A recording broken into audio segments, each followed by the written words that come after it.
Hello, everyone. I'm Colin Tess of WrestleZone.com, joined by John Clark tonight to talk about WWE NXT 2.0. John, how you doing? Doing pretty good. It was a surprisingly very entertaining show tonight, so it shouldn't be as painful. There will be no toasters tonight, so that's good. We had a little toaster time near the end there. We had a little jacket time cameo. So if anything, that's a little synonymous. But no, we talked about it last week a little bit. NXT not all that bad lately. Like it's we're kind of getting some momentum here. Yeah, as you said, very surprising in that, very surprisingly entertaining at least tonight. So obviously a lot to get into. Luke right off the bat saying the NXT is so desperate. Don't you worry. I mean, we're probably just going to dive right in and work backwards because that's the big story coming out of the show. Assuming we're talking about the same thing. Brian, on the other hand, saying it was a good show. Yeah, especially for the NXT 2.0 standard, not a bad show. So we'll dive all into all that fun stuff. Before we do, just want to remind you all this show, like everything we do here, is available on our SoundCloud, Spotify, YouTube, Apple Podcasts, all that good stuff. You know where to find us. So please leave a like and subscribe. But yes, John, what a time! Dolph Ziggler, is the NXT champion. Dolph Ziggler, the man who has been with WWE technically since I guess main roster, really since like 2006. The man who's just always around, always there. Granted, former World Heavyweight Champion, a man that I've at various points been a big fan of. Not exactly the guy I would think of being the NXT champion here, but right off the bat, DJ saying what we just witnessed, what is the future of the NXT title? Well, Dolph Ziggler, as the short-term future at least, because he beat the champion Braun Breaker and Tommaso Ciampa tonight in the main event to win the title with a big help from Big Bob, Robert Roode. Obviously, this was the culmination, I guess, of a multi-week crossover storyline with Raw and NXT there. We've had Ciampa on Raw. Breaker was on Raw last night. So we've had this kind of, two-pronged effect, like a two-pronged approach to having a storyline here. And I thought it was a good match. I think we talked about this last week, John. We had thought it was pretty much a lock that Breaker would win, especially in a match of Dolph Ziggler here. And that's just saying she can't believe Ziggler won. I mean, that seems to be the reaction, both surprise and by and large, what I'm seeing, people are happy for him. That it's well deserved. That he has been kind of underutilized, I guess, in some ways. And now at least being the NXT champion. Even if it's a short term thing, we'll talk about that. But at least for just if it's a week, 2 weeks, a month, it's good for him to be back in spotlight here. Stephen Chambers, all caps, wow. Dolph winning the title. Won't be surprised if Braun will get the title back at Stand and Deliver. I presume you mean there. But no, new NXT champion, and Eddie's saying it's long overdue for a talent that's been working hard for 18 years. Well, I Again, mean, he's had his championship titles throughout the years, so it's not like it's this is the first time. No, but it does feel like other than the tag titles, we haven't really seen him have like a. I mean, if you want to call it the NXT title, if not world title level, like it's a big deal. So that's pretty good for him. The match was very good. Ryan saying great main event action. It was wild. Yeah, I mean, again, I felt pretty confident in my prediction that Breaker would win. Ziggler won. John, what are your thoughts about this? At least with the match and the title change itself, at least to begin with. Well, I thought this was a way to ensure that the fans will pay attention to NXT. I thought that Ziggler basically played his role to perfection, except he actually won. That's the thing. It's basically known at this point he's not going to be on the WrestleMania card, but he's going to be probably in the main event as Hand and Deliver. We could get this triple threat match again, but although I think it's probably going to be one on one, I think maybe they'll have a number one contender match or something. But nevertheless, I do agree that Breaker will probably win the title back at Stand and Deliver. But Nathan comment here. Ziggler to have people buy NXT tickets. That I think that's exactly what's going on here. They promoted the crap out of tickets going on sale Friday. They promoted the crap out of join our NXT group and you'll get a pre-sale tomorrow. This starts at 11. And I think that Ziggler being there in the main event, I think that will at least move the needle somewhat in the direction of getting more. Not to mention they're selling these things for like between 10 and $20. That's it. They are basically giving these things away. So I mean, you have to though.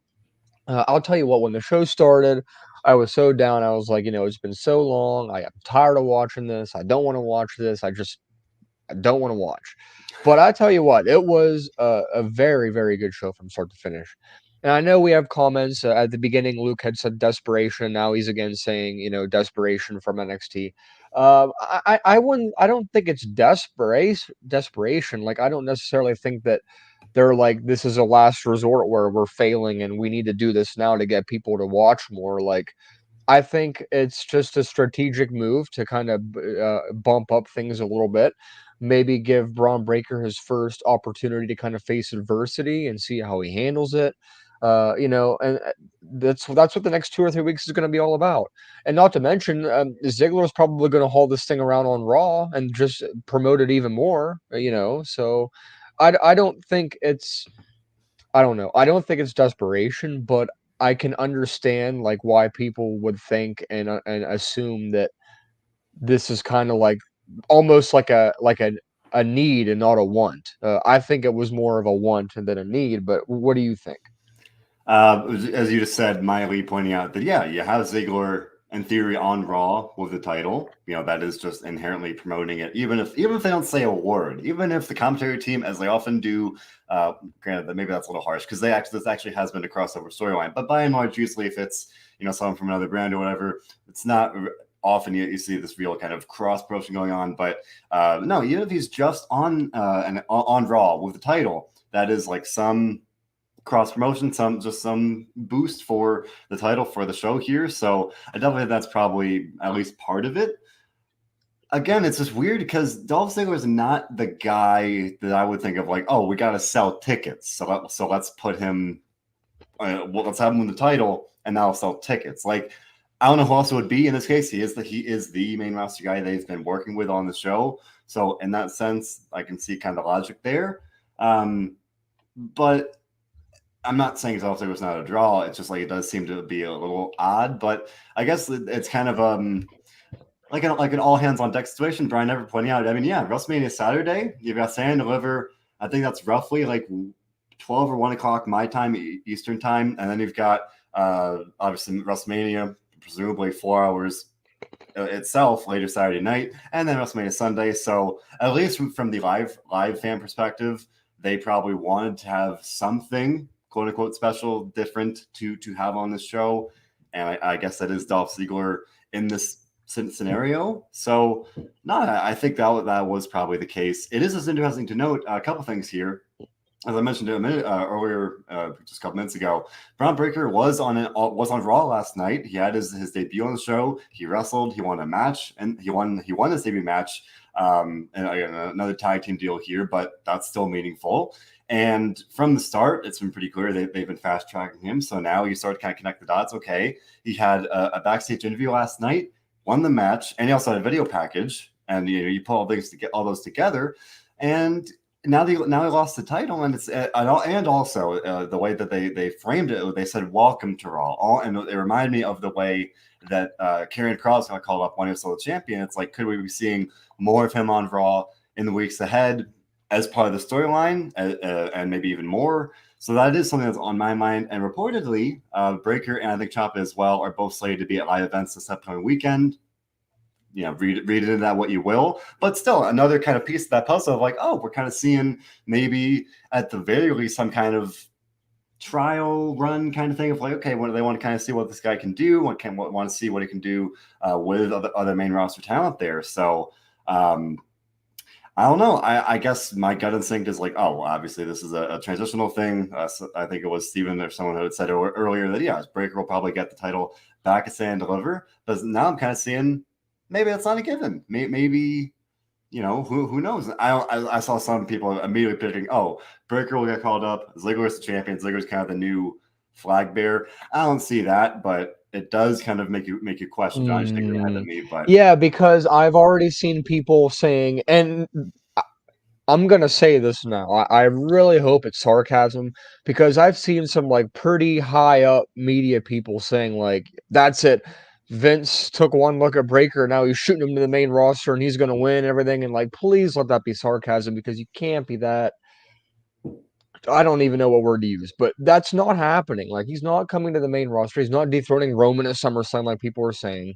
I get why people think that he won, but he's not ready. He got zero reaction last night. Zero.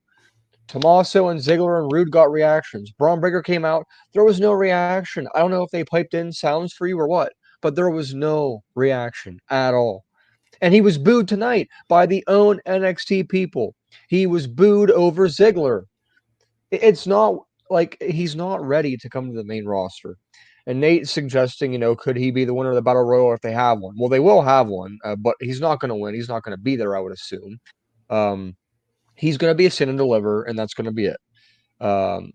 So I'm not quite sure that the fact that he's good, yeah. And I was talking about this with a few people today, yesterday, and last week as well, about that he has the potential to be a big star, but he's not there yet. And I don't understand why that they feel the need to like try to shove him in your face. Now, that's on NXT. I get on Raw, they were just introducing him, kind of getting him ready, he was excited, people didn't care though.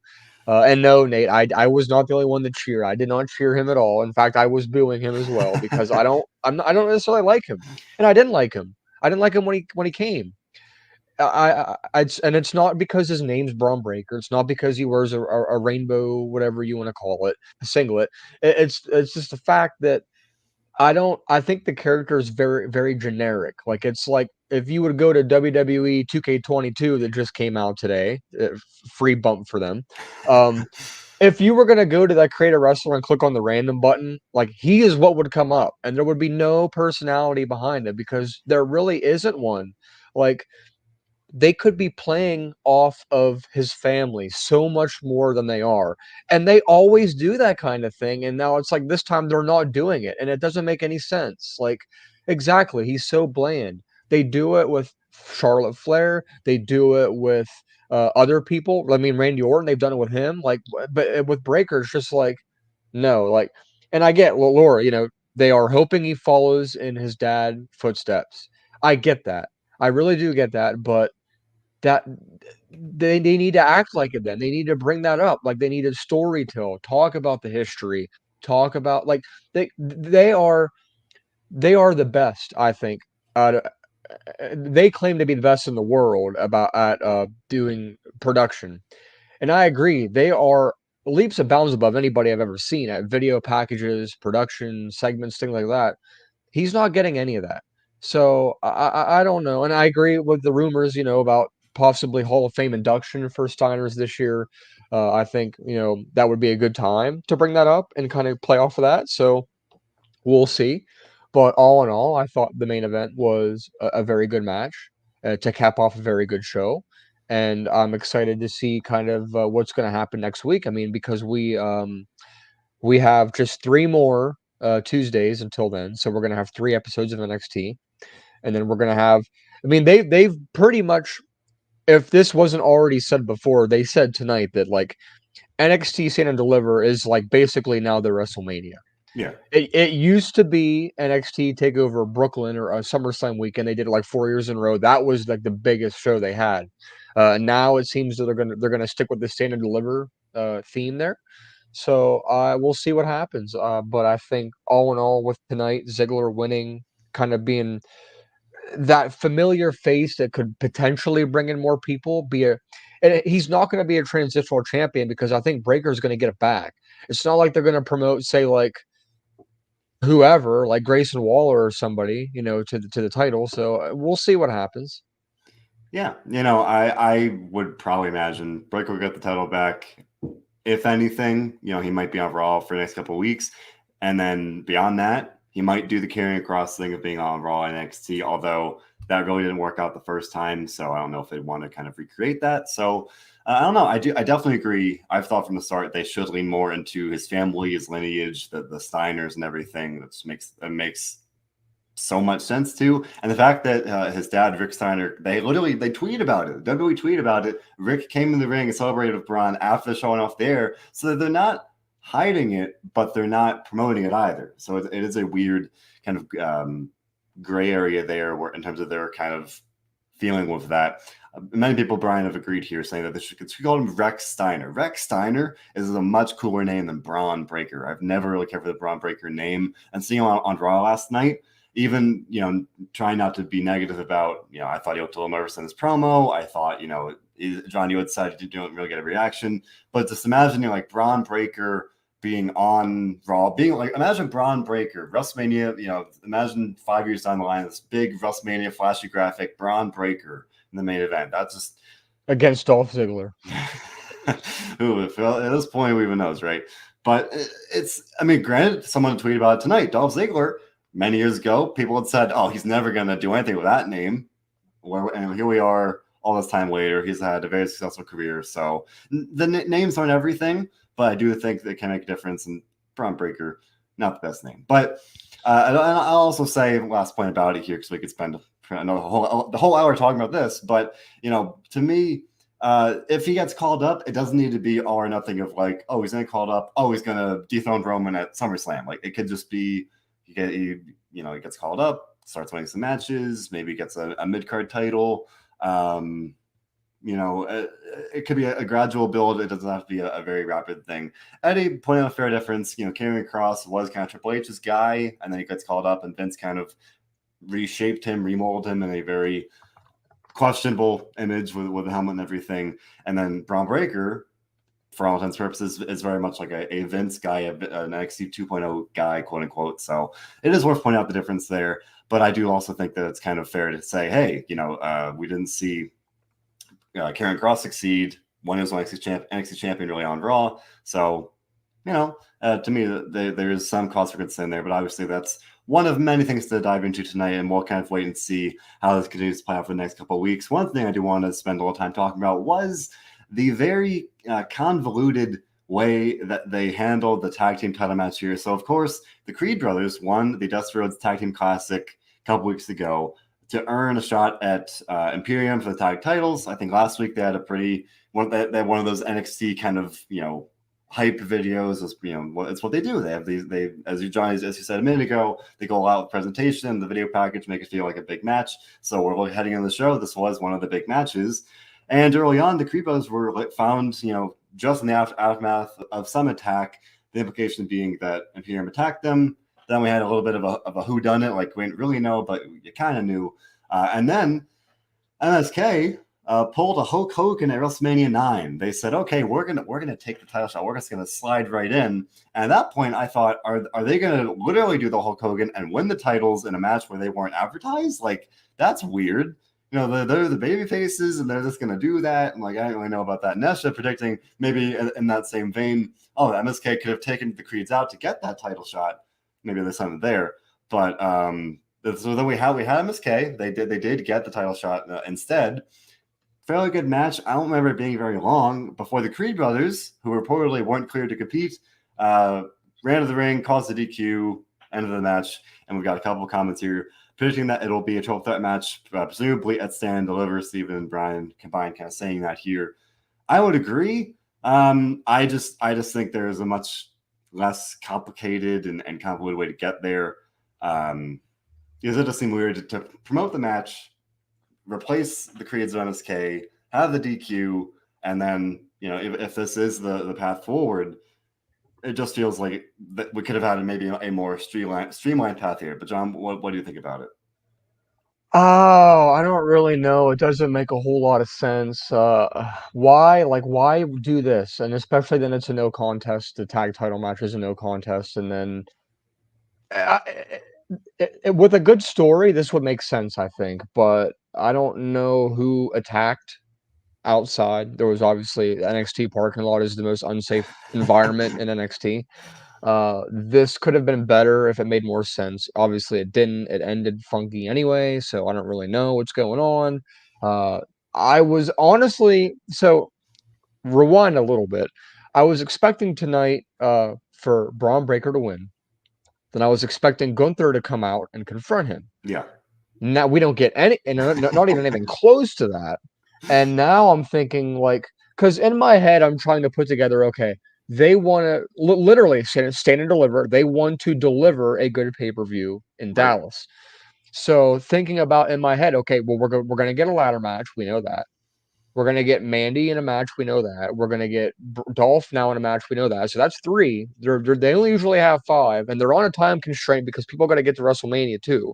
So I'm thinking we're gonna have basically just all the titles on the line: the women's tag, the men's tag, the North American, the women, and the men. That's the five. Yeah. So thinking about what would make sense, where does Gunther fit into this? Because he has to be on the show. Is he going to be in the ladder match? Like, Hey, is this AEW like just had a ladder is match this with Revolution? Are we going to have like Powerhouse Hobbs and Keith Lee and exactly, John. You get it. You get it, right? You have all the big meaty men out but then there. you know what's people going to say when they do that? They're going to say that exact same thing. Oh, now they're copying what they did. But To be the fair, if it's just Gunther, it's one. You can't have a yeah, Haas I fight agree. with I one agree. guy, My right? point being with this whole tag thing playing out, Creed brothers are probably winning the titles at Stand and Deliver. That's what I would think. Eddie seems to agree here, but Steven's saying he sees Imperium retaining no matter what, so he doesn't see anybody beating them right now. I mean, it's weird. Like they had the Creed brothers.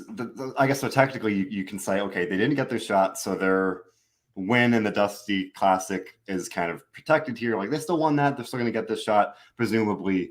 And if so, I would say, yeah, they should win the titles. Like you had them win this tournament. They got their MSK. And I think they also beat Grizzly Young Veterans, I believe. So they had a good run there. And anything other than winning the titles wouldn't make the most sense. Like I would be a little surprised. I've made it clear I'm a big fan of Imperium, and I in a way I would still like to see them keep the titles, but at the same time, maybe by Stand Deliver, that make more sense just to have the Creed Brothers win to get that big moment in front of the big crowd there in Dallas, supposedly. But overall, Brian's saying they're loading up the card for Stand Deliver. I would agree. John, you just mentioned if they're having all these title matches, presumably, at least in the general sense right now, we know it's going to be probably Dolph and Braun. We already know it's going to be Carmelo Hayes and the ladder match. Talk about that in a minute. Probably, I would presume that this tag title match, the three-way we've been talking about here, women's tag titles, if they delay that all the way to Stand Deliver, I don't know. We'll talk about the women's Dusty Cup in a minute as well. No, what else? Is that it? And then I said Mandy, right? Yeah.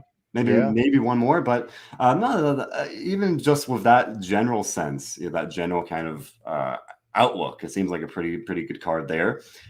Steven's saying maybe a bit of a longer term prediction that Gunther could get the winner of, let's say it's Braun and Ziggler. I would agree. I think, as you said, I would have liked to see him confront presumably Breaker here, set that up. To me, that'd be a big match for Stand Deliver. But outside of that, I would say it would. The only thing I really see Gunther kind of fitting in there for Stand Deliver is that ladder match. I think that'd be kind of interesting. Because So, would he win? That's the thing. right. Because I know people like to talk about this time of year, like who's getting called up, and leave no doubt about it. It feels like this year more than ever, the Raw after Mania has to deliver entertainment because the last year I get no fans, but it was still, I mean, it was pretty bad. I mean, it wasn't very good at all. Well, you had like I think the Viking Raiders return, that was like the big Yeah. return or whatever. Yeah. So like I get people want call ups. People are already, I see in the comments, I see online, Braun Breaker getting called up, Carmelo Hayes getting called up. Like, hold on a minute. Hold on. Cameron Grimes and LA Knight should go first. They need to go first. I mean, Tommaso, is he officially like, I don't even know what he is right now. Like, I don't even know. So you got him with everything going on in AEW with the signings and free agency. You have to think that Johnny Gargano would be in play to return if he was going to come back. And I think this is a good transition talking about Grayson Waller. He could pick up a feud with tonight. Grayson Waller actually won a very very good like match of the night candidate, last man standing match against LA Knight. And I don't think LA Knight needed to win. He obviously didn't win. But with just these two, this was their best match ever between these two against each other. This kind of hectic environment of jumping off things onto things, using weapons, I think really worked well for this feud and this match. Now there was a little awkwardness. They had help me here. Um, Sanga? Sanga, is that how you say it? I think He so. I yeah, don't know. so he came out and kind of, the typical Big man monster the thing. evil guy's Yeah, ally, I guess you would say. And of course, that's basically how Waller wanted to use him as like a ladder to basically climb back up. Now, I think, like I said, it was the right move for Waller to win because he's not going anywhere. He's going to stay in NXT for a while. He could be a champion one day. I mean, he has monster heat. He's by far the most hated man out of the 2.0 group of people. Now, as far as LA Knight, come on, man. After Mania, he needs to come to Raw.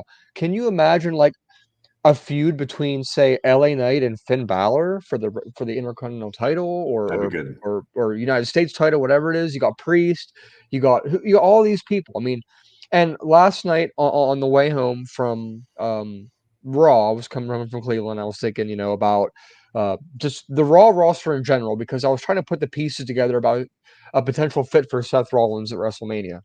The fact of the matter is there's nobody. There is nobody on Raw right now that is like available to do anything unless you send Veer. So thinking about what that could be, Waller barely won, but he won. LA Knight, I think his time is over. I don't think we need another match between these two, but I think we're gonna get it. It's not gonna be a stand and No. deliver. But Oh. you have to think like he won, but did he really win because he had him interfere and he had to use him to get up? Like, but I agree. I agree with your opinion that it needs to be the end. If it was my choice, if I was the booker, I'm not the booker, obviously. If I was the booker, he would take 3 weeks off, not do anything, heal up, and he would come out Raw or SmackDown after Mania, and boom, you fit him in somewhere. I mean, when Nakamura debuted, he randomly came out in the middle of a Miz promo and just did his entrance, and that was all he did. Like, you don't need to be creative when you're introducing these people, especially like him. Like, people know who he is. He gets the biggest pop in NXT week in and week out. So I would think, and let's not do this thing where they're going to bring up him and Cameron Grimes together and put them in a tag team because they No, no, always no, do that no. crap too. Let's just LA Knight maybe in the ladder match that would make sense as like but then again like he's not going to win, so like why bother? Waller will be in the ladder match. I'm fairly certain of that. But what did you think of the match itself and your thoughts on LA Knight's next steps here, next move? Match was very good. I was pleasantly surprised. We've talked about it several times here. This feud's been going on, folks, since October, since they randomly started feuding over the right to host Halloween Havoc way back when. So that's odd to me that it's still been going. And like we had a little bit of a reprieve. Knight was out for like a couple weeks for after he got attacked or whatever. So I get that, right? And the part of it was the Team Black and Gold versus 2.0 thing. So it's not that they've been solo feuding the whole time, but they've been engaged in this thing for, not November, December, what, like pretty much half a year at this point. It's felt like a long time. So the idea of seeing them potentially have someone said earlier, a steel cage match potentially to kind of eliminate this outside interference here.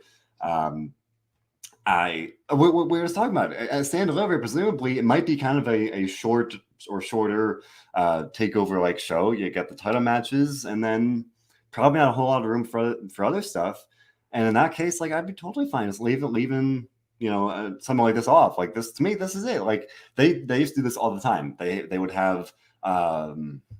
I think when like Rhea Ripley lost like a last woman standing match to Raquel way back when, and that was the way she got written off. Like she didn't like, it's like he took the also I should say Grace Waller has really cool like diving elbow drop. He like kind of did like a layup in midair with like as a taunt. It was pretty cool. He got really good air on it, and this was a pretty hard hitting match. Spot like that goes through the table. As you said, John, write him out for like 3 weeks. So this one Raw. I should say. I'm a big fan of LA Knight. I want him on the main roster. I think that's long overdue. But you mentioned the Shinsuke thing of randomly showing up. I worry, the NXT crowd loves him. Tonight, this crowd was red hot for him. They were chanting, yeah, they were feeling everything he was doing, and as they have for several weeks now. So he's very, very over in NXT. But I worry it's like, okay, he shows up on Raw or SmackDown.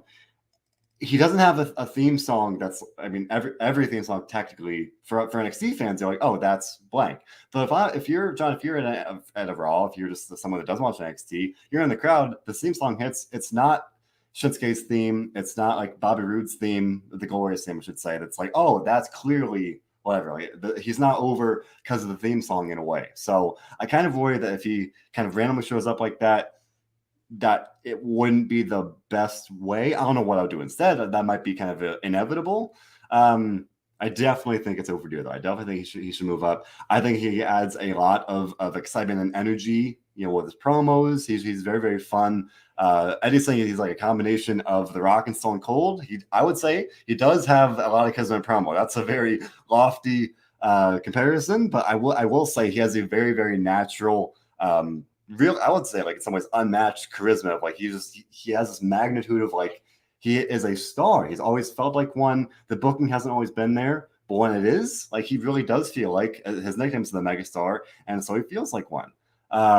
I do think he's kind of outgrown NXT in that sense, where especially now of the 2.0 thing. So no, I would say ideally, for me at least, write him off and come back week after Mania maybe and go from there. I'd like to see that and kind of see what he can do. But yes, Brian's saying he can talk, and these days in WWE, that's huge because again, we talked about it, guys like Ricochet. Not to knock on him, love Ricochet, but people who aren't renowned for the promo ability, if you hand them bad material, they're going to struggle to convey it in a good way. That's just remember last year when WrestleMania had the rain delay and they tried to improvise interviews for a few people, and you could clearly tell, like, Kevin Owens, good. Yeah.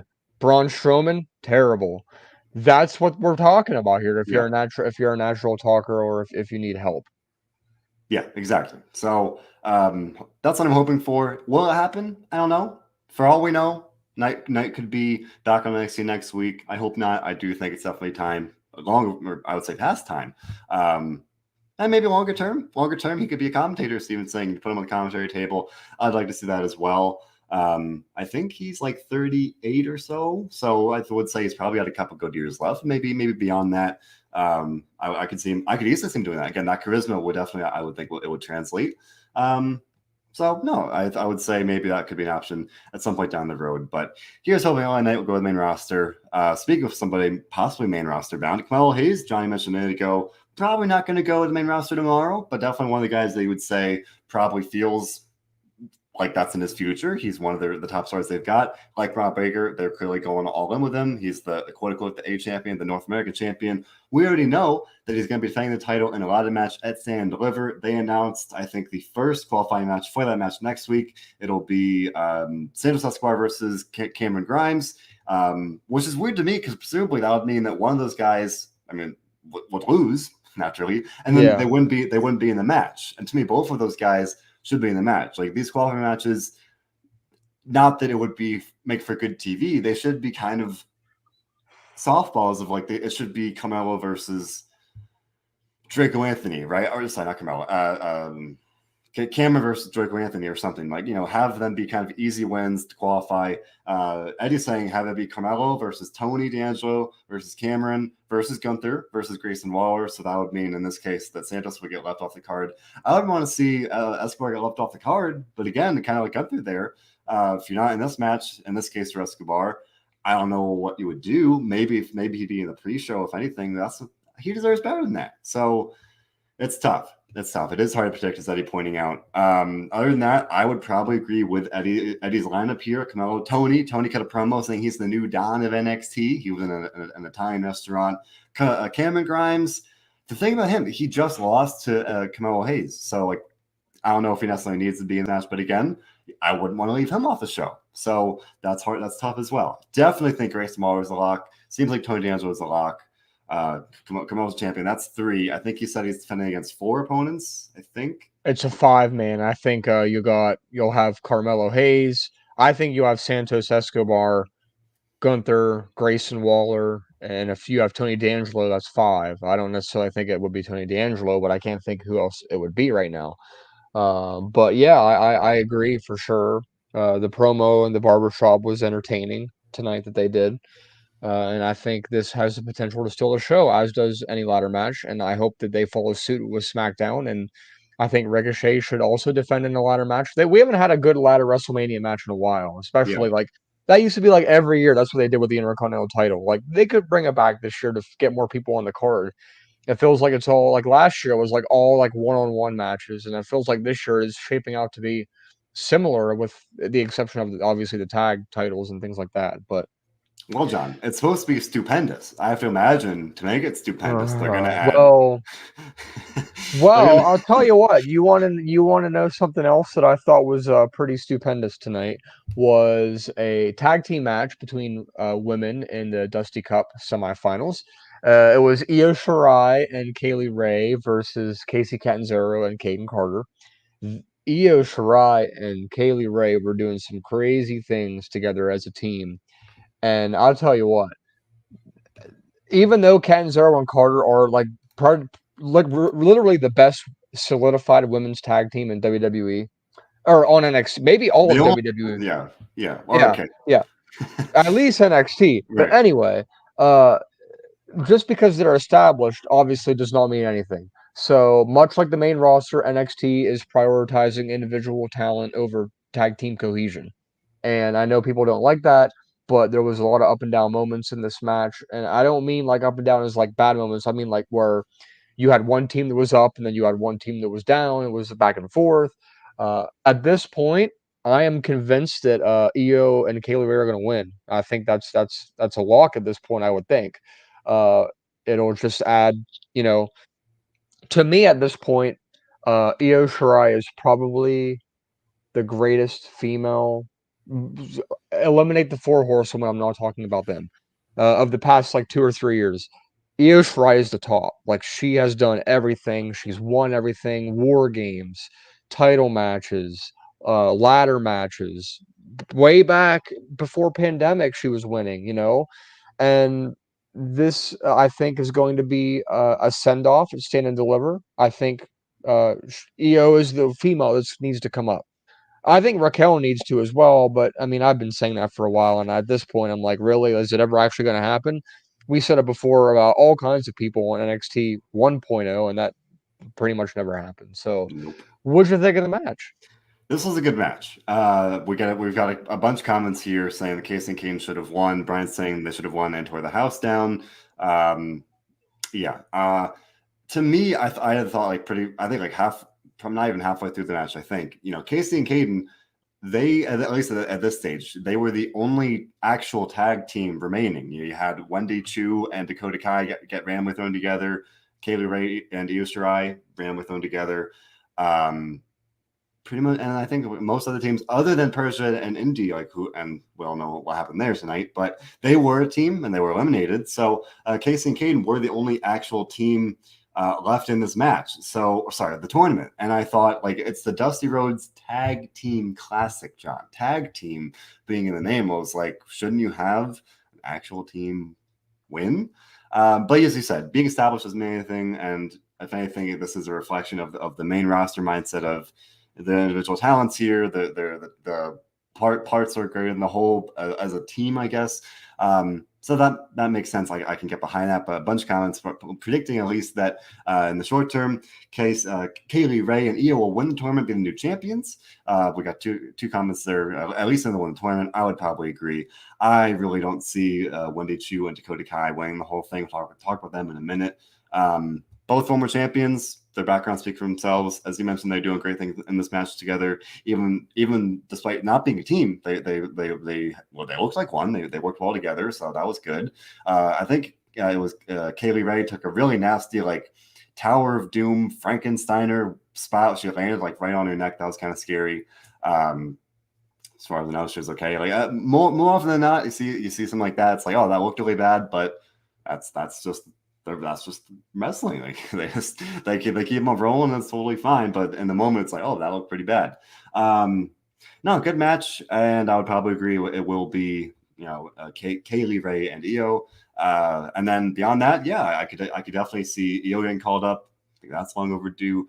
If anything, we talked about this a couple weeks ago, I could see, after WrestleMania, a couple of call-ups, as on both divisions. You talk about the women's division here, Kaylee Ray, Io, Raquel, long overdue. We'll talk about Raquel, I think, is getting especially set up for a send-off here, where now we can pivot. So in the other tournament match here, we had Raquel Gonzalez and Cora Jade face Wendy and Dakota Kai. Toxic Attraction attacked Raquel during the match to set up the loss. They kind of attacked her leg and took it out like that. So they lost this match, and then after the match, Raquel kind of stared down Toxic Attraction. Later in the match, Cora Jade just got really mad and attacked Mandy Rose. So my first thought before the Cora Jade thing was that, Raquel's going to face Mandy again. She's going to get her rematch from back at Halloween Havoc. That would make sense. Then that would likely be a send deliver, and then that'll be her send off. Then she get called up. But now this Cora Jade thing is interesting. They've already done a 3-way match for the title here with Cora, Raquel, and Mandy. So I don't know if I see that for send deliver. We'll talk about the need to sell tickets for something we've already seen. Not the most not the most powerful way to do that. So that is interesting to me, but I feel like somehow this will lead to Raquel getting one more title shot, and then we were talking about earlier with LA Knight, then she'll get sent off the main roster again. That is long overdue. I think I'm very surprised that's happened yet. And again, we've been saying that for months, so we could very well be sitting here a month from now and she'll still be on NXT. But I feel pretty confident. Like, it's WrestleMania season. After WrestleMania, bring up a whole bunch of fresh stars to the main roster. They need them, especially in the women's division. So yeah, I don't know. I don't think this injury is the way they're doing that. I think that this is part of the story, and it's going to be this is for a match between Raquel and Mandy in some combination. But that's kind of my hunch on it. But John, would you agree? What are you thinking about? I should say one day Chu and Dakota won here, so they are going to the finals. And this more importantly seems to set up something for Raquel. Yeah, I don't know about this team still. I get that they were kind of just thrown together and now they're in the finals. It's kind of funny to see that all happening. I don't think they're going to win. So, I think there's not really a whole lot to say about them. As far as Raquel being introduced to this new, or maybe not new, but this feud that she's seemingly been in for a while, and then you got Cora Jade in there now attacking, like, maybe they're the new tag team champions. Like, I don't know. Like, I don't know where we're going with this. So, I mean, one interesting thing, I guess, if this feels like a standover match, this comment from Michael Covington, you could get a 5-way match: Io, Kaylee Ray, Mandy, Cora, and Raquel. So to get there, if for stand deliver, depending, if they, I don't think they're gonna wait till stand deliver to do the tag title match here for the winner of the Dusty Cup. So I'll backtrack. Maybe that happens in 2 weeks, and then you get that 5-way anyway potentially. That feels like a very, very special match for the stand deliver show there. Io, Kaylee Ray, Mandy, Cora, and Raquel. I'm sure that'll be a very, very good match. And that would be a fitting send off, like this epic, star-stud match like that. So no, I think that's at least a possibility. I think it's possible. But yeah, Wendy and Dakota, like, if anything, I'm surprised they've gotten this far. And again, really, they were kind of overshadowed here by the Toxic Attraction thing with Raquel. So that doesn't really bode well for their prospects of winning the tournament. I do want to point out, DJ, what's a good name for Dakota and Wendy Chu? Kaiju, like a kaiju. I've been thinking about that for a couple of weeks now, like Godzillas and all that stuff. I don't know. I think about it every time they come out. I'm like, kaiju. I like it. If you have any other ideas, let me know. But that's what I'm mentally rolling with. But seemingly it'll be short lived, not long enough for them to even have a proper name. Steven saying they could be Sleepy Time. Man, this napping gimmick. She literally took a nap during the ring, as she does, and then Vic Joseph started like whispering on commentary, like, "Oh, she's taking a nap. Be quiet." And it's like, it's not working for me, man. Like, I'm sorry. Oh, DJ saying Sleeping Beauties. Probably some. I feel like that's probably trademarked somewhere. I don't know. Why not? If they get enough shelf life, maybe. But again, I'm thinking this is a very short term thing. and probably not stick together much longer than that. But we got a couple comments, several of them here about we're talking about people leaving NXT. Well, John, we know one person will be coming to NXT, A-Kid. NXT UK star A-Kid, the first Spanish superstar in WWE, will be coming to NXT 2.0 next week. Disclaimer, I do not watch NXT 2.0. I vaguely You mean follow. UK? You mean NXT UK? Yeah, right. Ooh, Freudian slip there. But NXT UK, I do not watch NXT UK. Folks, there's so much wrestling and only so much time. I am not familiar with A-Kid. I've heard very good things. I've heard he's a very, very, very good wrestler. Eddie's saying about the debut that'll be good. Nesha saying she likes the kid. She's excited to see him. Brian's saying A-Kid's underrated. I looked it up. He was the youngest star to have a 5-star rated match by the Wrestling Observer a couple years ago. So the guy can go. He's the first ever NXT UK Heritage Cup champion. So he's been successful over there. But I don't know. He'll be facing Kushida. So you can imagine assuming they get time, that'll be a very good match. Right? Two good wrestlers wrestling as my new catchphrase. When they focus on the wrestling, it's a good show. So I'm imagining that will be a good match. Steven's saying is a little bit of a profile thing here about his wrestling abilities. A-Kid is a submission wrestler. Again, I'm looking forward to learning more about him. I really can't say much more than that. I will say in a general sense, especially all this talk about potential people leaving NXT 2.0, it's good to bring new people in and to literally people that already technically established, at least on UK. So I think that's a good thing. But it should be a great match. Two guys renowned for their submission. So hopeful for that. Let Kushida wrestle. Don't focus on jacket time. Take the jacket off. What kid? A-Kid. His name's literally A-Kid. Oh, it's a kid, like Kid. Oh, I thought, okay, I was gonna say what kid. Yeah. This shows you how much I know. I've never heard of this guy. I've never seen this guy. I do not know who this guy is. So I can offer absolutely no insight there. So I will just skip over that. Now, of course, and then the jacket time thing. Yeah, that's a whole Still other going thing of its strong. own. But we did have a little bit of drama with Indy and Persia tonight. They set up a match for next week. Persia continuing to just flat out make out with Duke Hudson on TV a lot and saying, I carried this team when you were distracted with, Dexter or whatever, and somebody had to. And so this is the end. I mean, the team is over next week. I believe this will be it. What do you think about the fact that they're splitting, and what do you maybe see, like, where do you see this going, if anywhere? I guess I'll work backwards. Thank you, Stephen, for the prediction here. Yes, we talked about this last week. I've got to think mixed tag team match for Stand Deliver. Again, if anything, I guess this would be the non-title match on the card if they can stretch it to 6 matches in that case.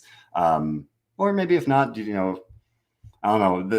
They could keep this going. It turned into a whole kind of a love story drama thing here. Draw it out a little bit and then do the match after Stand Deliver. I don't know.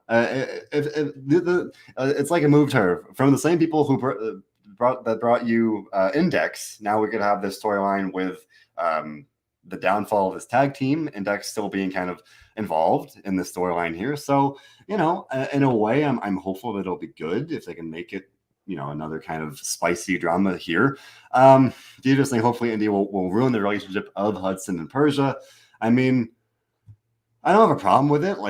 It's fine. Obviously, I'm a big fan of Index. I've made that abundantly clear. But I'm not down on Hudson and Persia. I think it's been fine. If anything, I'm more perturbed by the abundance of romance everywhere. John, you saw last night on Raw. There was kissing and the 24/7 title thing, and now here on NXT, you've got this twofold romance thing going on. Nesha, I am right with you. I'm seeing Index as well. I saw at some point this afternoon, Indy tweeted something about I love you, Dexter, or something, some kind of cute tweet. So they're still going strong, even if we don't see him on the show, unfortunately.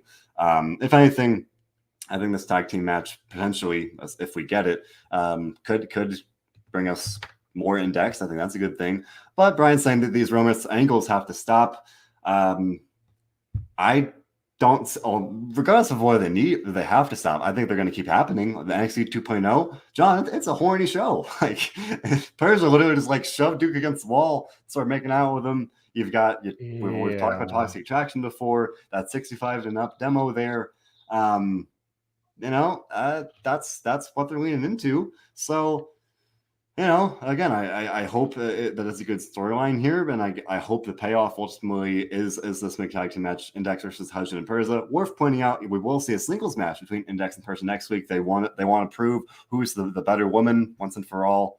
That's not going to happen next week, but it's fine. And again, I'm hopeful that this is where the story is going. If it's not, don't really know what we're doing here, but I guess this is a good opportunity. We talk about all the big things tonight. Nando, taking things back in the general sense here. John, NXT 2.0, it has been since September. I think we last did this around like NXT War Games, roughly, kind of a more general review of it at this point. So what are you thinking? We've got a couple weeks in a row of the show being decent to kind of good. So little sidebar. What are you thinking at this point? I think the major problem they have is that the names aren't well known. I think if the names were more well known, like they were in NXT original version, it would be okay. But you have these people like Grayson Waller, Tony D'Angelo, Andre Chase, Harlan, the likes of all these people that nobody just really knows. Still trying to get acquainted to and used to.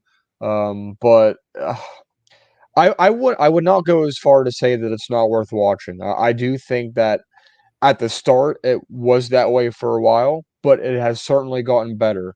I still would not say that it's better than what it was before, but I would say that it's getting there. So I rated the original NXT like an 8 to 8.5 out of 10, typically. I was down to 4.5 when this new one started. I'd say I'm like 6.25 now. It's getting up there. It's still a little below average, but I think it has the potential to become something very very big. I think the last thing that we didn't talk about tonight that I want to point out, which isn't really worth talking a whole lot, but Tiffany Stratton won another. No, she lost. She She lost lost. a match. She lost a match. But of course, Saray, who has also to me been a disappointment since arriving, especially the way they hyped her up. She was supposed to be this baby face that was going to do whatever, and now it's just like very out of character, conflict. Like I don't know what's going on. You got this awkwardness with Briggs and Jensen talking about, I've never been laid, but do I want to There it be is. laid? No, we Oh, didn't. We like I don't like. These three things in a nutshell are to me are just like not worth talking because they're pointless and they don't do anything. And Briggs and Jensen are turning into this joke of a tag team where they once were comparable to like Lance Cade and Trevor Murdoch, and now it's like this is a joke. Like this is like 3MB. This is a joke. So yeah. I don't know where it's going, but Henley looked better tonight, I thought, in the ring, at least. Stratton, you can still tell is, getting her feet wet, I guess. Yeah. I mean, Daddy's girl lost here, as Vic Joseph said. Daddy will not be happy about this. I mean, imagine maybe she'll be, she'll have the credit card taken away this week or something. But I don't know. DJ pointed out that like if they want to push Fallon Henley here at the Fallon having won this match, this would make sense. But at the same time, like it's been pretty clear that they want to push Tiffany as one of the kind of the new stars in the women's division. So to have her kind of take this loss here, admittedly with some distraction, is not the best look. DJ though was saying that Fallon, formerly known as Tasha Price, she had a bunch of outings on AEW Dark and then maybe even Dark Elevation. So she's got experience. She's a good wrestler. I'm not saying that at all. She has a bright future. Again, I'm not very familiar with her specifically. She's looked fine, and so far in NXT, she has been so far this kind of enhancement level talent. So I can't really speak to her potential because we haven't really seen this. If I think this was the first step towards kind of maybe seeing that, but I really don't know. It was just kind of interesting to have that be kind of the way that Stratton had his loss. She'll face Saray next week. I'd be pretty surprised if Stratton lost twice in a row, at least getting pinned, maybe if anything a DQ. But this is fine. The only other thing that I just wanted two quick things to run through a little bit here. One, Andre Chase continues to pop me. He was like dropping F-bombs and he flipped off a student and he threw a basketball at the student. Like, that man is just making the most out of this character. No, I don't know what the ceiling is. We've talked about this before. Probably won't be going to the main roster, but it's fun. It's fun for what it is, and I'm enjoying it. So hats off to Andre Chase for that one. Steven Singh is funny as well. I mean, I'm liking it. He's really doing the best he can with it. And that's all I can really say about it. Something I'm not digging though. I'm agreeing with Steven Chambers here, saying that I'm not digging Last Legend. Nikita Lyons still up in the air. We had a very brief, although not great lashing out segment where there was a thing about Nikita saying that Lash was saying that Nikita has butt implants, and then Nikita naturally replied, "Oh, everything but my spray tan and my fingernails are all natural." Ooh. Then she at one point she's like, "Get your finger out of my face." I was like, this dialogue is not good. It's not good. I'm thinking about it now. I would always rather, I think, see a bad match than a bad talking segment. A torque session. Yeah. Oh, jeez. John, get out of here. You know, that's... You said, yeah. I thought it was a talk session. Not twerk session. This is, well, for now, it's still a PG show, I think, although probably not for long.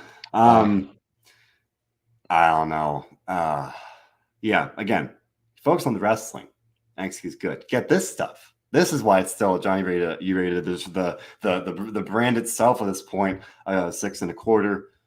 I would probably agree at this point. I've come around. I was very, very down on it at some points early on there, but coming around a little bit. Then you got stuff like this. I'm like, not so much. I came around a little bit. Like, admittedly, it was a joke, the Brooks and Jensen thing, but the like, don't blame me because you've never been laid. He was like, I'm trying. I'm doing my best. I thought that was kind of funny.